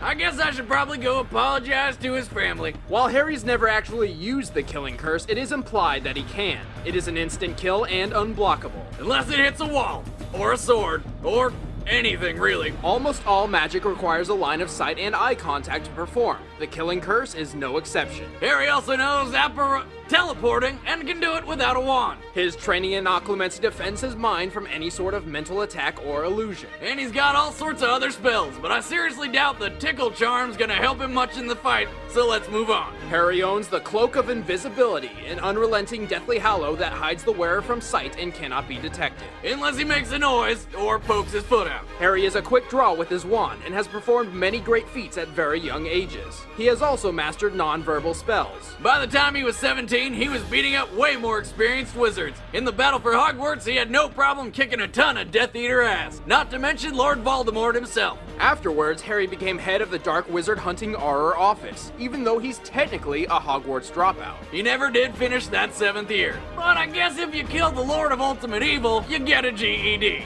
Go. Leonardo, the leader of the team, is smart and strategic with a strong sense of honor. Too bad he traded his sense of humor for that sense of honor. This guy always means serious business. His weapon of choice is an Ninjakin sword. Shorter, sturdier, and straighter than an ordinary katana, and designed for swift, deadly strikes. Out of all the Turtle's weapons, the Ninjakin is the only one specifically designed to murder people. And what's better than one Ninjakin? Two, damn it! In many timelines, Leonardo is the one who ultimately defeats the Shredder, though always with plenty of help. As leader, he is usually the one with the plan. He spends most of his time training his body and mind under his Master Splinter's instruction and follows Bushido, a strict samurai code of honor and duty. At one point, he even fought and killed a sort of physical embodiment of the devil, giving Keanu Reeves the much-needed break. However, Leonardo finds it difficult to accept failure. Should things go horribly wrong, his concentration can quickly slip away from him, leaving him sloppy and imprecise. Leo doesn't like to lose. Quit clowning, you guys. This is serious. The Goombas used to be steadfast allies of the Mushroom Kingdom. After years of oppression due to their low intelligence and short stature, they betrayed their own mushroom brethren and became the backbone of Bowser's vast army. The Goomba's main combat strategy is just to walk directly into its opponents. While this isn't the smartest thing to do, it takes some real spores if you know what I'm saying. Plus, they also have these vampire fangs, but they don't ever seem to use them, and Thinking about it, why does a mushroom even have a mouth? When available, the Goomba will use the green Goomba shoe to get the jump on its foes, easily able to hop over 12 feet in the air. Goombas can also sprout wings, becoming Paragoombas, capable of barely sustained flight. And when flying, the mushroom thing can bomb victims below with micro Goombas. You know you're a badass when you throw babies as weapons. The traditional Goomba may seem a useless pawn, but these troopers have been known to accomplish the impossible. Wait a minute, is that Goomba playing baseball? With no hands? Oh my god, it has telepathy powers! Telekinesis? No, it doesn't. Well, then how's it holding it? Goombas are unwaveringly brave, never backing down from a fight and always ferociously charging into battle without hesitation, though sometimes their stubborn courage can backfire. Yeah, you'd think it would stop walking when impending death is directly in front of it. After dissecting a voluntary Goomba myself, I discovered its brain to be less than half the size of an acorn, proving what we've always known. Goombas are fucking morons. Al Simmons was trained to be a deadly, stealthy soldier and assassin, and proved numerous times he was the best of the best. But when his morality got the better of him, his boss terminated his contract permanently. That's when Simmons met Malbogia, one of the demon lords of hell, who struck a deal with him. He'd get to see his wife again if he became captain of Hell's armies. He agreed and was reborn as a Hell Spawn. But as with most demons, it tricked him, leaving Spawn with a fate worse than death. And of course, Spawn swore revenge. Being a Hellspawn, he has superhuman strength and speed. He is nearly invulnerable and can use his own powers to heal and regenerate. In addition, Spawn can feed or draw from the evil ores of others for the same effect. It really saves him on band-aids. He wears a living, parasitic, symbiotic suit, named Letha of the 7th House of K. Letha has ridiculous powers. Basically, anything she or Spawn wants to happen can happen. The suit can create and control chains, claws, spikes, and morph itself into pretty much anything Spawn wants. Like a badass cape that can trap enemies and protect Spawn from all sorts of danger. The suit has a mind of its own and can operate while Spawn focuses on other parts of the battle. It's strong enough to easily smash through brick and fast enough to block bullets. However, Letha feeds off necroplasm energy when using the suit's powers, a hellish matter which Spawn is entirely composed of. If Letha uses too much, Spawn will be sent back to hell. However, like Spawn, Letha can also feed off the evil and sin of others. Spawn's also got tons of magic powers. He can teleport, transform, blow things up, turn invisible, alter matter, talk to animals, fly with his cape, read minds, and open portals to heaven and hell.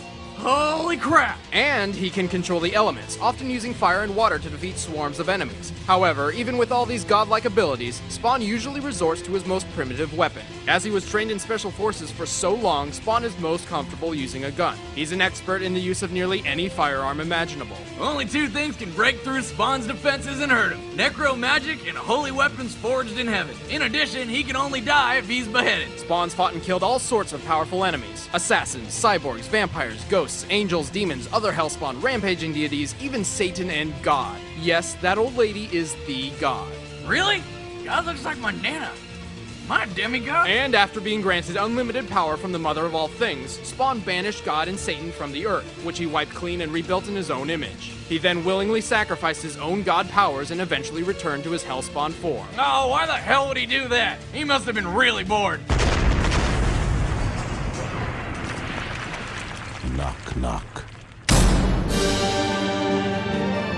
Link is the legendary multi-incarnate hero of the Hyrule Kingdom.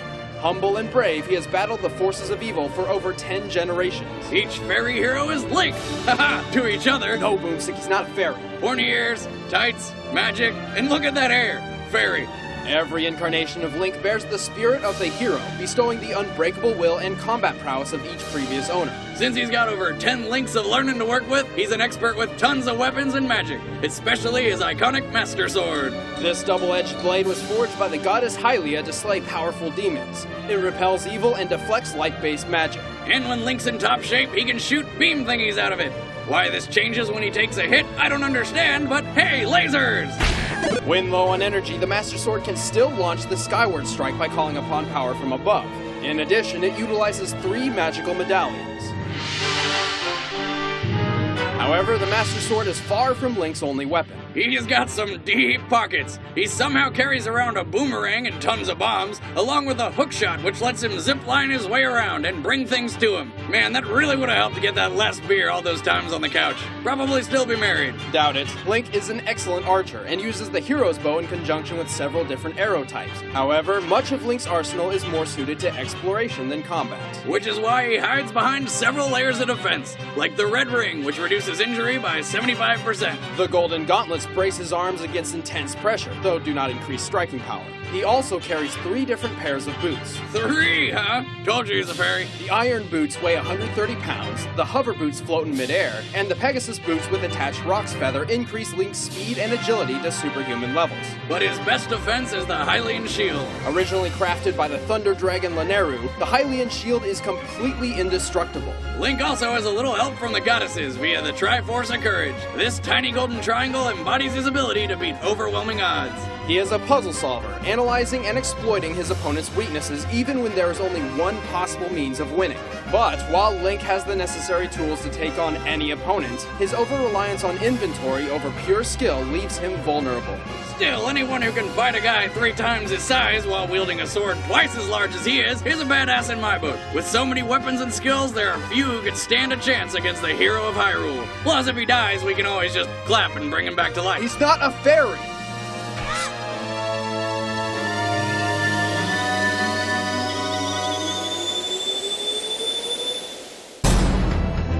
Rogue has possessed a variety of different powers over the years. For this duel in particular, we will use the most well-known version, the original iteration from the comics and television show. Her deadliest weapon is her own skin. With just a touch, she absorbs a person's memories, talents, personalities, and abilities, whether superhuman or not, to use them herself. Too bad it knocks him out cold, and if she holds on long enough, it's game over. Tenacious foes like Juggernaut can resist it, but in the end, nobody is safe from Rogue's parasitic touch. For every second of contact, Rogue can keep these powers for a full minute, though sometimes there's unforeseen side effects. She held on to Miss Marvel for so long, she absorbed her powers permanently.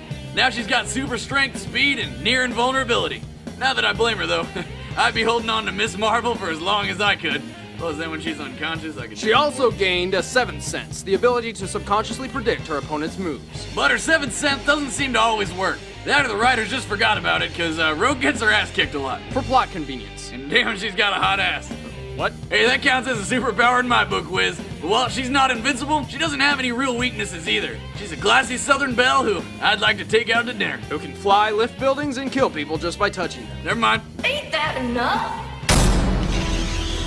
Sonic the Hedgehog is the fastest thing alive, and a freedom fighter battling to save the world from the tyrannical Dr. Ivo Eggman Robotnik. He's not so bad for a tree-hugging hippie. Sonic's most notable ability is his speed. He can easily break the sound barrier in mere seconds. While his top speed is unknown, he has clocked in an average of 765 miles per hour. Holy crap, this guy must blow through shoes. He can further increase his speed with his trademark figure-8 technique. But he's not just fast on his feet. He can curl up into a spiky ball and rip through his opponents with the spin attack. His homing attack rockets toward an opponent and can hit multiple times. And with his spin dash, he can reach top speeds almost instantly. How does this guy not vomit? During his adventures, he has used a variety of different shields to improve his abilities. Each shield can deflect minor projectiles and have environmental advantages, though they will disintegrate after blocking a deadly blow. The fire shield can absorb, well, fire and heat, though it can't survive underwater. No shit. But with it, Sonic can use a fiery dash attack. The lightning shield can't survive in aquatic environments either, but it gives Sonic a mid-air jump for further aerial control. And with the bubble shield, he can breathe underwater and control his jumps with a powerful bounce. Why do we keep mentioning water, you may ask? Cause he can't freaking swim. Sonic's ultimate power-up, however, isn't a shield at all. After absorbing thousands of power rings during his adventures, Sonic has become an embodiment of chaos. Using the power of the 7 Chaos Emeralds, Sonic can tap into their incredible powers and summon the form of Super Sonic. Super Sonic can fly, breathe underwater, and is completely invulnerable. Not to mention his speed is increased 1,000-fold. But as with most things that are unbelievably powerful, it has a time limit. Without a steady supply of power rings, it can't even last a full minute. And when the form finally subsides, Sonic returns to normal at peak physical form, regardless of his condition prior to the transformation. While Sonic's always risking his life saving the world from all kinds of dangerous robots and demigods, he's kind of a dick. Sonic is cocky, arrogant, and addicted to action. He gets cranky and unstable when he's cooped up for too long. And if you ignore him, he'll straight up leave you. But despite his rough personality, he'll do whatever it takes to save the day. Ooh, I like to hang, but I got a juice.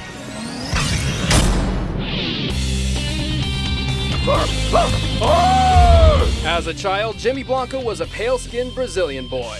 That is, until the horrific plane crash, Like Lost. of which he was the sole survivor, stranded in the Amazon. Trapped in an area filled with dangerous predators, he was forced to camouflage himself day and night. After many years of this, his skin absorbed enough chlorophyll to turn a permanent green hue. Really? I always thought he was just some kind of jungle monster beast guy. Despite his appearance, Blanca is actually extremely passive and gentle. However, piss him off and he enters an unstoppable bloodlust. Well, that seems like a pretty drastic change. But before he was old enough to fight the predators himself, he was forced to live off electric eels as his primary food source. After years of this diet, he developed a high resistance to electricity and somehow gained the ability to produce similar electric shocks. Be right back. Hitting eels? Nope, Boomstick, it doesn't work like that, plus we kind of have a show to do. Fine, but afterwards I'm proving you wrong. Okay. Blanca eventually found his way to civilization by complete accident and found a friend in Dan Hibiki, the absolute worst street fighter on Earth. Ah, Dan. Couldn't get any real people friends, so you had to resort to Jungle Frankenstein over here. After arriving in the city, Blanca entered the Second World Warrior Tournament and discovered he was one of the most agile competitors there, leaping and ducking around his opponents with ease like a jungle monkey, which is basically what he is. He uses a self-taught martial art, which he learned while fighting friggin' crocodiles and jaguars, that's what. He has several unique attacks, like the Beast Roll, with which he hurtles through the air like a bullet, obliterating all laws of physics. I don't know which jaguar or crocodile taught him that move, but shit, I want it! That aside, he's also got a few super moves. The Grand Shave Roll is a chargeable spin attack, and with Shout of Earth, Blanca can fire off a wave of uncontrollable electric energy. But you really gotta watch out for the Lightning Cannonball, where he rockets forward as a spinning ball of electric death. Blanca is a deadly fighter and obviously an extremely tough survivor. However, his greatest weakness comes from his lack of formal training. In fact, the only training he's ever had was under the tutelage of, guess, Don't say it. Dan Hibiki. That's like anti-training. And yet he has proven his combat skills time and time again. Though he did not win the World Warrior Tournament, he was picked from hundreds to represent Brazil, and through it rediscovered his mother and hometown. At long last, Blanca had come home. Most terrifying family reunion ever.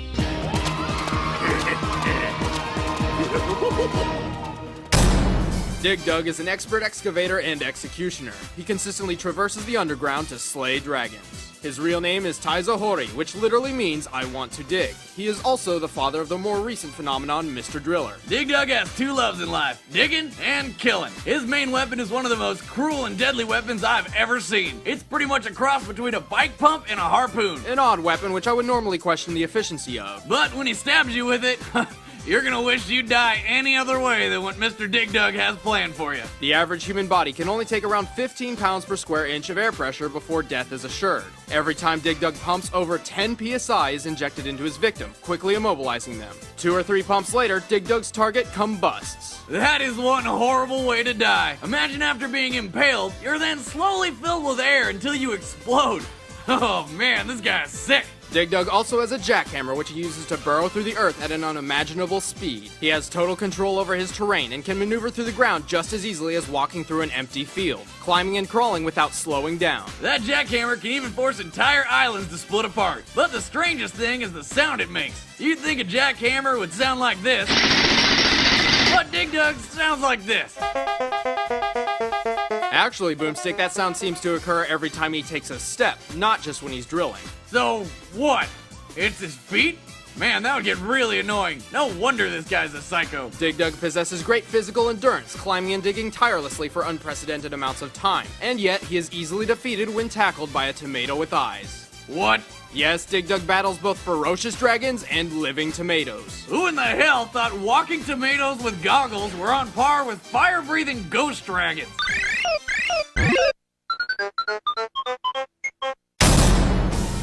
Akuma. Master of the Fist. Known as Goki in Japan, he is a living weapon, 10 times stronger than nearly every other Street Fighter. Plus, he looks freaking awesome. I totally want me some red glowing eyes. Akuma has dozens of powerful special attacks, including the Go Hadouken, a powerful blast with precision control. He can even use the almighty Shinku Hadouken, which is basically a giant fireball of death. Man, if I ever throw a Hadouken in real life, I'ma die happy. Akuma also uses the Shoryuken Uppercut, a teleport ability, a swift multi-striking Hurricane Kick, and the Hayaki Shu, aka the Demon Flip. Also, Akuma's got tons of different super arts, but two really stand out. First, there's the Kongo Kokiritsuza. How do you say that? No idea. Well, I'm pretty sure that's Japanese for fuck you up, because basically Akuma punches the ground and things explode. He shattered a whole freaking island just by punching it. Holy shit. But that's not the deadliest weapon up his non-existent sleeve. The Shungoku Satsu, also known as the Raging Demon, literally means instant hell murder. Man, I'm totally gonna name my first kid that. The Raging Demon at full power is fatal. This guy's a freaking onslaught of pain. That's right, Boomstick. Akuma lives for one thing and one thing only: fighting. He travels the world day and night searching for worthy opponents. He's an unstoppable human holocaust, losing only once to his brother Goken. But after a brutal rematch... Oh, hey look, he can finger paint! It was rumored that Akuma sacrificed his soul to a demon in exchange for the strength to defeat Goken. But this has been declared non-canon. Akuma's got one major problem though. His stamina is absolutely pathetic. He can dish out the pain, but he sure can't take it. It's crucial for Akuma to have total control over the fight. He takes an extremely offensive approach, always moving, always attacking. Yeah, screw defense. Give me more ways to hurt people. I am Akuma, and I will teach you the meaning of pain. That chick wearing a cat hoodie? No, that's a special cloak designed to fit her Kaka body. Her what body? Tao Kaka is a vigilante of the Kaka tribe, a cat-like people descended from genetically engineered living weapons. Her genetics provide her with a natural fighting instinct. She is the guardian of the Kaka, implying that she is the best fighter of the group. Well, she may be a good fighter. She is one dumb cat. Unfortunately, Tao has an incredibly severe case of ADHD. While she hunts bounties intent on improving her fighting skill and bringing money to her family, she often winds up completely forgetting about her mission at the worst of times, often even befriending her would-be targets. She has 3 retractable dual-edged blades on her hands and feet. While they're not very long, they can transform from basic claws to hooked sides and saw blades. Damn, I don't even want to think what those things will do to my couch. Tao's genes allow her to instinctively access and utilize Seether, a raw, powerful energy seeping through the air. Tao can use Seether to empower and transform her claws, as well as to execute incredibly vicious attacks. However, there is only so much Seether in a given space, and once she runs out, Tao will lose many of her deadliest attributes. Also, apparently Tao likes to carry around a lot of random shit, which she then uses as projectiles during a fight. Bowling balls, apple cores, a pillow? Really? She's the fastest of the BlazBlue cast, darting around the arena with incredibly fast combos. However, she's also the weakest stamina-wise and doesn't have very many defensive options. But if you want to kick her ass, you gotta catch her first. Oh, it's the movie lady! At the young age of 6, John 117 was abducted by the UNSC to be part of the Spartan 2 program. The worst daycare ever. At 14, he underwent the program's augmentation procedures, dramatically increasing his strength, speed, vision, intelligence, and reflexes. When he was done, his bones were nearly indestructible, and he could beat up and kill way more experienced Marines. At 14! Man, that's one harsh puberty. Upon reaching the rank of Master Chief Petty Officer, John began a 30-year campaign leading the Spartans against 3 different threats: the Insurrection, the Alien Covenant, and the Flood.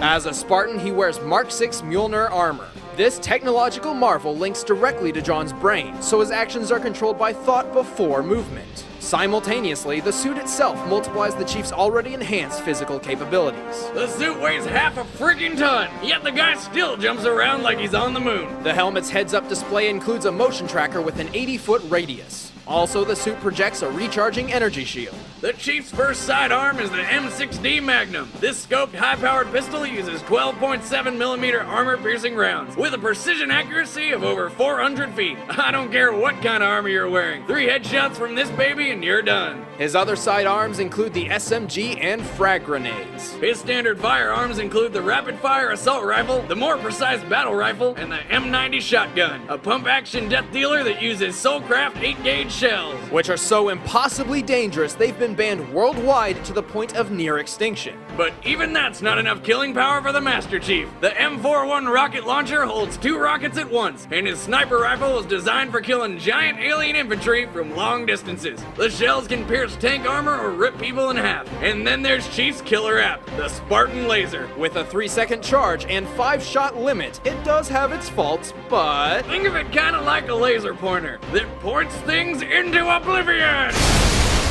Master Chief can only carry 2 or 3 weapons at a time. However, he seems to possess extraordinary luck and can usually find exactly the weapon he needs somewhere nearby. He finds weapons on the ground more often than you can find change on a sidewalk. He can also use special equipment in the field. The Overshield triples the strength of his armor shields, and using active camouflage will cover him in an aura of light-bending energy, creating the illusion of invisibility. Plus, the Bubble Shield is a portable force field that protects the Chief from all projectiles, though people and vehicles can pass right through it. How the hell does that work? But even that's not the last of Master Chief's vast arsenal. When the elites allied themselves with the UNSC during the Human Covenant War, the 2 sides traded some of their weaponry, giving John access to plasma pistols, plasma rifles, and Type 51 carbines. Not to mention my favorites, the sticky plasma grenades and the lethal energy sword. The Type 1 energy sword is one of the few weapons John has yet to master.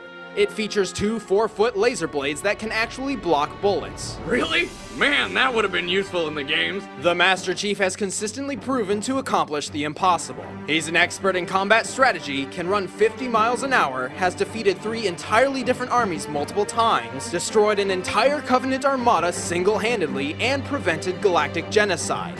Twice. And one time he fell from orbit, holding on to nothing but a flimsy piece of metal, landed without a scratch, and was up kicking alien ass just a few minutes later. Why? Because he can. Master Chief, you mind telling me what you're doing on that ship? Sir, finishing this fight. In Norse mythology, Thor's the god of thunder, strength, healing, and oak trees? Well, regardless, he was badass enough to get his own comic book. Thor, Odin's son, was conceived between the Allfather and Earth's elder goddess with the intent of creating the strongest man in the universe. He can lift over 1,000,000 tons, move at supersonic speeds, never feel exhaustion, survive the vacuum of space, and talk with frogs. He's immune to poison, burns, and electrocution, and he can survive the heat of the sun or even a planet-bursting explosion. Well, I guess that's what happens when God bangs the Earth. While Thor is not invulnerable, he is augmented by his godly status and a fraction of the all-powerful Odin force sealed within Mjolnir, his enchanted hammer. That's his weapon? That thing is way too tiny. I mean, if he was the god of mending fences or something, I guess I could see— Oh, shit! Never mind! Mjolnir is mystically bound to Thor and obeys him as if it were alive. And if it were any larger, it would be too heavy to wield.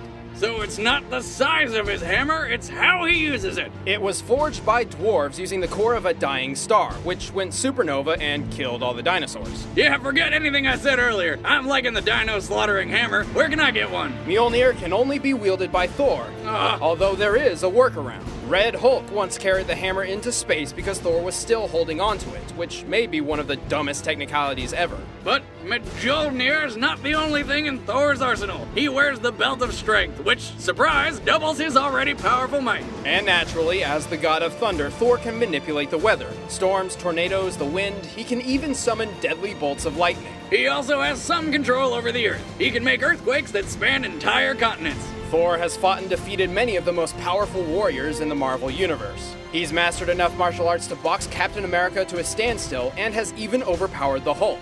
Although, in the past, he could lose his powers when separated from his hammer. Which is pretty stupid, considering his main method of attack is throwing the damn thing. But through some convoluted magic absurdity, this is no longer a problem. In fact, he has no specific physical weaknesses, though he does suffer from a superiority complex. Arrogant and eager to fight, he often ignores even the most perceptible risks. I like him! Next. We briefly covered his abilities last episode, but there's plenty more to Leonardo. He has trained in Ninjutsu and Bushido all his life, shaping his body and mind to master close combat, swordsmanship, honor, and the art of invisibility. He's also the strategist of the Turtle team, who are now all dead, so yeah. Leonardo is especially skilled in the use of environment to outsmart and outmaneuver an opponent. He is also the only Ninja Turtle in any timeline to have studied under 2 masters, Splinter the Rat and the Ancient One. Hey Wiz, look! It's an Asian Yoda! What? Leo wields two ninjakin swords, which are best for swift, deadly strikes and designed with the idea that a good offense is the best defense. They're usually mistaken as katana in the show and comics, even though they are obviously straight rather than curved. The ninjakin is, in fact, an invention of Hollywood, as there is no historical evidence of the weapon's existence. Like the moon landing! Shut up. While he usually relies on his brother's solid teamwork, he has proven to be a very effective warrior on his own too, defeating all sorts of enemies like ninja robots, giant monsters, war-torn aliens, and even the Shredder. Gotcha. It's Friday, gotta get down on Friday. Rebecca Black's mother paid $4,000 to have Art Music Factory create a music video starring her daughter. This single, Friday, received more than 160 million views in mere months, making Rebecca a viral star for what is considered the worst song ever made. For $4,000, I can come up with a better song than that crap. Though Black is an early riser, she seems to have an extreme case of ADHD. She cannot focus on one thing for very long. While waiting for the bus to go to school, she completely forgot what she was doing and wound up going to a party with her friends after seeing them drive by, skipping class in the process. Whoa, that kid looks way too young to be driving. She is also incredibly indecisive. She can't even figure out where to sit. But when she finally makes up her mind, she makes the worst possible choice. Instead of sitting in the car like a normal person, she stands in the back seat, even while quote-unquote cruising down the highway. Keep in mind, the average speed limit of a highway in the United States is 60 miles per hour. This chick is crazy. Recently, she was betrayed by her own mentor, aka Fat Usher, when he tried charging viewers to watch the Friday video. In response, Black claimed copyright and took the video down. Yeah, good use of $4,000 there. She also enjoys a big bowl of cereal every morning and was nominated for MTV's Favorite Animated GIF Award. If that's a real award, I need my own boomstick GIF stat. But the worst is yet to come. Rebecca Black is a believer. What? Justin Bieber is her idol. Ah, god damn it. I hope you cut yourself, and I hope you get an eating disorder so you'll look pretty. The friendly neighborhood Spider-Man protects the streets of New York City. Once Peter Parker was a wimpy nerd with no friends. Then he got bit by a radioactive spider that gave him weird bug powers. And now he's a radioactive superhero with no friends. Though after some practice and superheroing, he finally got himself laid. A lot, actually. A clever photographer and science major, Spider-Man is not only incredibly powerful, but also a genius in strategy and science. Using these skills, he created 2 wrist-mounted web shooters, which let him swing around the city. You know, if he was so smart, wouldn't he make the web shoot out of his butt like a real spider? No. First, it's not their butt. It comes out of their... Spider-Man, crap some webs like a spider can. Each web shooter cartridge can hold a large amount of pressurized web fluid. And so can his girlfriends. I'll be here all week. And features a rotating carousel to replace the empty ones. His spider powers give him superhuman strength, speed, agility, and durability. He can run up to 200 miles per hour, lift over 10 tons, and take a friggin' grenade to the face. He can even knock a dinosaur out cold with a single punch. Suck it, Denver! Also, by altering his body's electron attraction, Spider-Man can crawl along any surface. But his most advantageous power is the spider sense. It acts kind of like a warning signal, like caller ID when your ex-wife's calling for alimony. Actually, the spider sense is much more than a simple alarm. It gives Peter omnipresent detection of his surroundings. This is how he swings through New York without looking where he shoots his webs. And unlike his human senses, it is not affected by gases and toxins unless specifically tailored to the spider sense itself. However, it's up to Spider-Man to recognize and react to its warnings, so it can be tricked if he doesn't think he's in danger. Still, paired with his speed, Spider-Man is almost untouchable. He can even dodge automatic fire. His unique martial art, the Way of the Spider, utilizes the spider sense to its fullest. Spider-Man can go toe-to-toe with the most advanced masters of combat, even while blindfolded. No wonder other superheroes don't like this guy. I mean, the friggin' spider sense does everything for him. Speaking of which, somehow Spider-Man once tried to join the Justice League, but was rejected by Batman. Ouch. I bet he wishes he could fight old bats in a battle to the death. Oh, wait! For all his amazing powers, Spider-Man is not invincible. His bright and colorful costume makes stealth difficult, his durability has limits, and the oddly specific ethyl chloride pesticide is his kryptonite. Also, any enemy with speed comparable to his can outmatch his spider sense. Still, if those are his only limitations, how come sometimes he gets shot by a stray bullet? Lazy writing. Wait! Who are you? You know who I am. I do. Your friendly neighborhood Spider-Man. Born a prince to a warrior-like Saiyan race, Vegeta's people were slaughtered by an evil tyrant named Frieza, who molded Vegeta into a deadly, ruthless killer. Over time, however, Frieza's iron grip over him led Vegeta to rebel, ushering Frieza's final defeat with the help of fellow Saiyan Goku.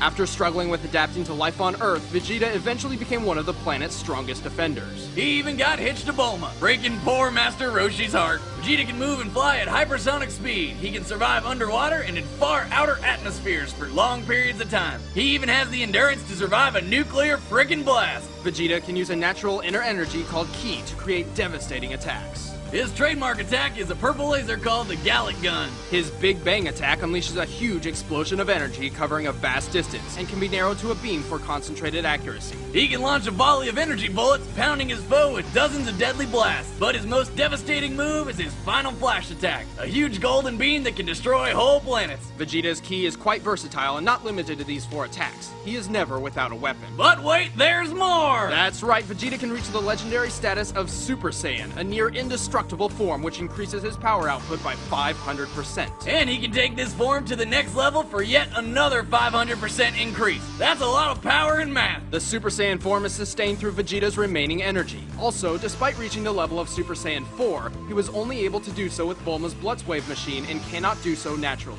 In a death battle, we don't allow help from spouses. Vegeta is cocky, arrogant, and proud. He seeks to be the best and is willing to fight the best to do so, even allowing his opponents to reach power levels much greater than his own. While this has led to him dying twice so far, he's still around somehow, kicking ass and being a dick. I am a Super Saiyan!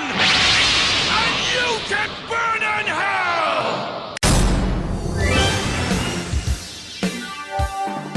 At first glance, Princess Peach appears to be your standard meek and helpless damsel in distress. And that's pretty damn accurate. Being a member of the royal toadstool family, Peach spends most of her time getting herself kidnapped or baking cakes in the kitchen like any good woman should. Despite being a wealthy princess with a royal guard more than capable of defending the castle, she has been kidnapped over a dozen times. Yet somehow, while still behind bars, she can send mail to Mario through outer space containing items and extra lives. Hey lady, next time just send yourself. Peach is an incredibly athletic and capable fighter. She has participated in a variety of different sports, including soccer, basketball, and kart racing, and has survived every single Mario Party. And as we've said before, Mario Party is no walk in the park. Peach's unique array of weaponry includes a tennis racket, golf club, frying pan, and turnips, which she can apparently pull out of her. She also wields Perry the Parasol, an umbrella capable of powerful strikes and magical properties. Oh, and one of her most valuable weapons is her ass. She can hit someone with that thing so hard that something down there explodes. Peach also wields a form of magic called Heart Power. With it, she can float in midair for an indefinite period of time, cast healing spells, and summon lambs from the sky to put her foes to sleep.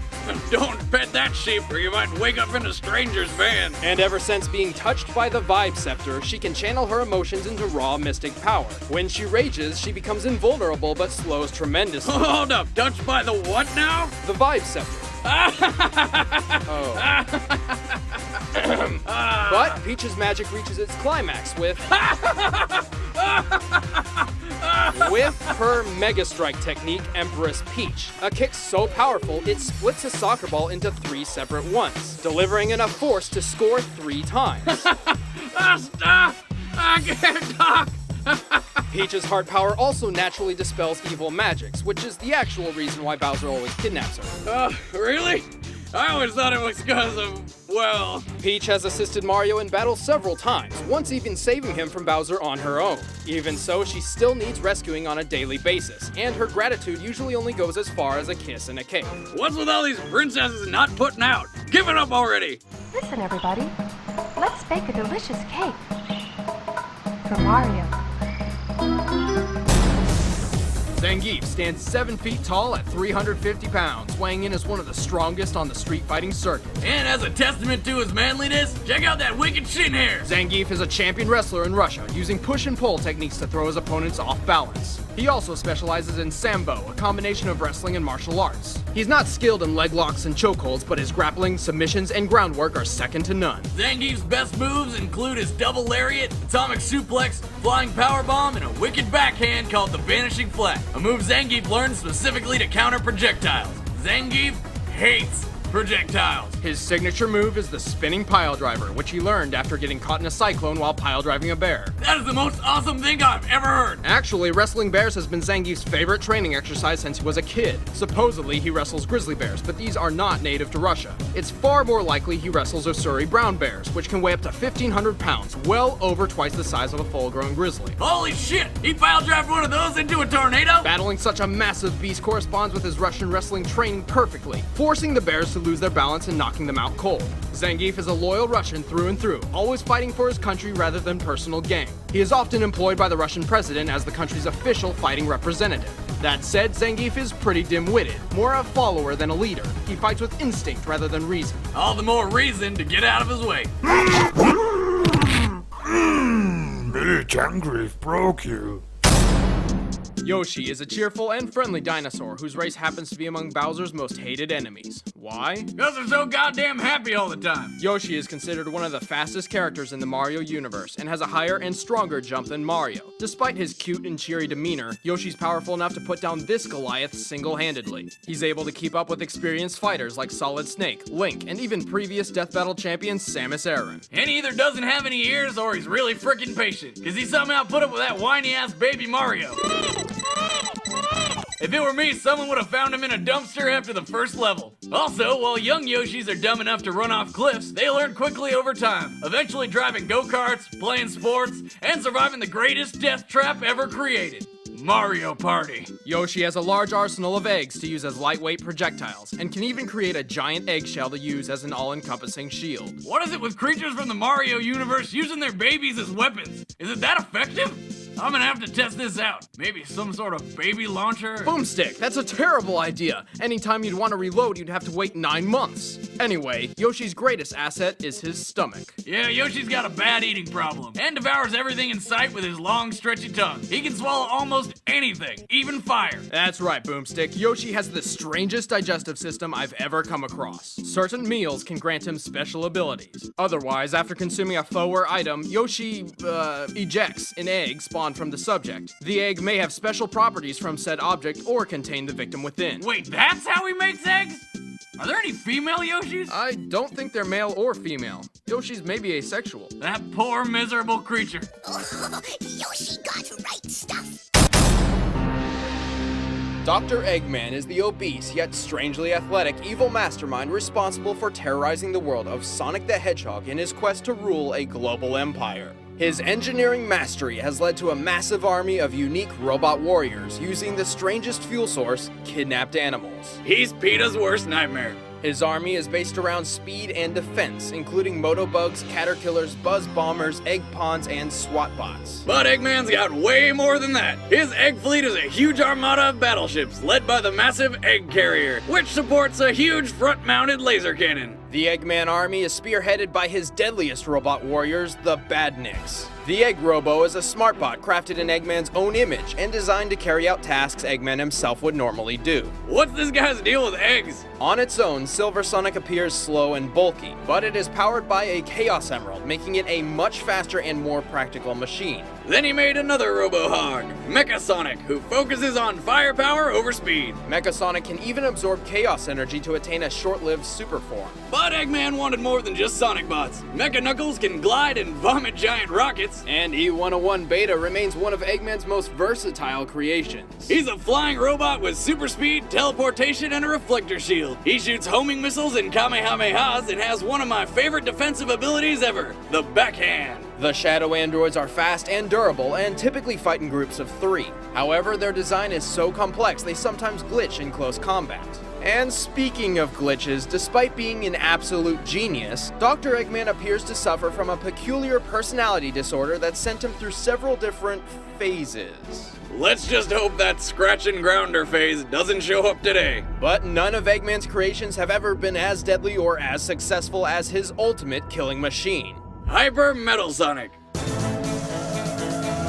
Metal Sonic was specifically designed to be better than Sonic the Hedgehog in every way, and was a complete success. Metal can move much faster than Sonic, easily reaching near Mach 5 speeds. Metal's abilities include Sonic Spin Dash and Homing Attack, along with the impenetrable Black Shield. He's also got a chest laser, rocket-powered flight, and the maximum overdrive attack, where he overloads his circuits to create a glowy energy field that'll burn through pretty much anything. And that's not all. Somehow Eggman managed to make Metal Sonic an ever-evolving force. Metal has the uncanny ability to scan and copy data from others, flawlessly replicating their abilities. Damn, Eggman sure stepped up his game. Obtaining enough power can transform Metal into a number of more impressive forms, all of which increase his abilities immeasurably. The only downside to giving Metal Sonic a super brain is Eggman sometimes has trouble keeping him in line. But even with his metallic minions waging his war, Dr. Eggman is perfectly willing to step into the battlefield himself. He pilots the Eggmobile, a fast single-man pod with twin-mounted machine guns. The Eggmobile's most vital function, however, is its universal compatibility to operate almost all of Eggman's machines. Like the humongous Death Egg robot with its spiked rocket arms and lasers. Eggman is vicious and clever. He's an expert at playing his opponents right into his hands. At the same time, though, he can be overly obsessive to the point of overlooking some important factors in an effort to concentrate on a single goal. But while this can be a perilous game for Eggman, it also makes him dangerously unpredictable. A nice dream, but dreams are meant to be broken. Mai Shiranui is, well... Holy crap, look at those things! Mai is a ninja of the Shiranui clan and has been trained by both her grandfather and the perverted yet famously deadly Jubei Yamada. He brought a whole new meaning to wax on, wax off. She has extensive training in the Shiranui Ryu fighting styles. From her grandfather, Mai learned the Koboken technique, specializing in pressure points and bone snapping. With Jubei, Mai trained in close combat judo. Mai's pretty fast, but focuses on single, powerful strikes to punch through an enemy's defenses. The only downside to this is if she misses one, she's left wide open. Her Flying Squirrel Furiante and Deadly Ninja Bee attacks help her control the field of battle, and she uses clever fake-outs to trip up her foe. And she has an unlimited amount of steel fans she can throw, which I guess she keeps in her non-existent bra. That's right. Really? I was just making a joke about her giant boobs. Speaking of her outfits, or lack thereof, while it's unrestrictive, it isn't exactly form-fitting either. However, as a testament to her training and balance, it doesn't seem to bother her. She wears it for kunoichi, a female ninja method of centrally distracting the foe before striking. No, I'm sorry, what? I was distracted. Never mind. Okay, Mai can create fire and explosions, and she can control whatever fire she's created. Mai consistently enters the King of Fighters tournaments to support her self-proclaimed fiancé, Andy Bogard. However, she has yet to win any major tournament, nor has she ever made a great impact in taking down the bosses. Or taking down Andy. She always does well, though, even joining Andy's award-winning team in 1999. Even so, she ends up having to be rescued a lot, usually by Andy. But for some reason, I don't seem to mind. Mai Shiranui of the Shiranui School must teach you a lesson. Rainbow Dash is a Pegasus pony from Equestria, the magical land of ponies. Ugh. After dropping out of flight school, Rainbow found a job in Ponyville as weather manager. She is a strong, agile flyer with great durability and resilience. She can smash through trees and solid rock and get right back up. She is also training to join the Wonderbolts, a superb team of flyers who are kind of like the Blue Angels. Except they're ponies! She is also a black belt in karate. How does a pony learn karate, let alone master it? As a Pegasus pony, Rainbow can control weather. She can use the clouds in the sky to manipulate lightning strikes or precipitation. Also, she can create and control giant tornadoes. She's also got some other moves, like the Buccaneer Blaze, which apparently is so amazing it can't be shown on screen, and somehow it creates a huge explosion. Rainbow often brags that she's the fastest in the world. And you know what? She's right. By calculations according to this guy, Rainbow Dash can fly 5 times the speed of sound with ease. This is apparent through the Mach cone that often forms around Rainbow, which indicates she has broken the sound barrier, and the angle of which proves she can reach up to Mach 5 speeds. This is a pony, a baby horse girl toy.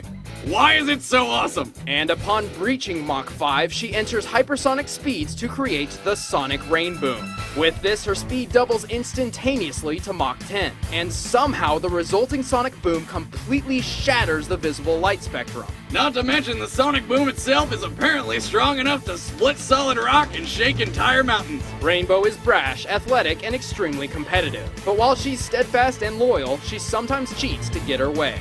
Well, let's make it fight a giant robot. As the orphaned son of Darth Vader, Luke Skywalker carries the blood of the most powerful Sith Lord ever known. He was raised by his aunt and uncle, who kept him safe by disguising his true powers, before being taught by a wise old mentor in the ways of the Force. Luke's weapon of choice is the lightsaber, a combination of my two favorite killing tools, swords and lasers. Despite having little formal training, Luke advanced in lightsaber combat much faster than any other Jedi. He even took down a friggin' TIE fighter with it, only a month after he blew up the Death Star. What a badass! Luke is a master of Form 5 DM So, an aggressive combat stance with defensive posture, specializing in both perseverance and pressuring an opponent. Despite what you might think, the lightsaber isn't just for killing, it also works pretty damn well for defense. Even so, Luke's most instrumental tool is his unrivaled connection to the Force. He can apply it in 3 aspects: control, sense, and alter. Controlling all aspects of the body, sensing and utilizing his surroundings, and altering the environment. Like the mind trick thingy. Oh man, the terrible things I would do with that. When injured or exhausted, he can push his physical limits with the Force body ability, and use Flash Burn to neglect pain until he can mend his wounds with Force Heal. Also, Luke uses the Force to move things with his mind, with almost no limits. Finally, Luke can use Shatterpoint to identify any possible weakness or fracture in a subject. Add just a little pressure with the Force, and boom! They explode faster than a Firestone tire! Luke has defeated a wide variety of foes, ranging from stormtroopers to deadly Sith Lords, one of which Luke had to construct a second lightsaber to beat. His shorter red Shoto saber was made to counter the Sith Lumia's light whip, and it worked pretty damn well. He still carries it, though prefers a single blade over two-handed combat. Penis joke. Anyway, Luke doesn't have an obvious weakness, aside from some pretty serious daddy issues. He doesn't carry a blaster, but unlike other stupid Jedi, he isn't afraid to use one. While Luke is no fan of violence, he certainly will not pull any punches. I am a Jedi, like my father before me.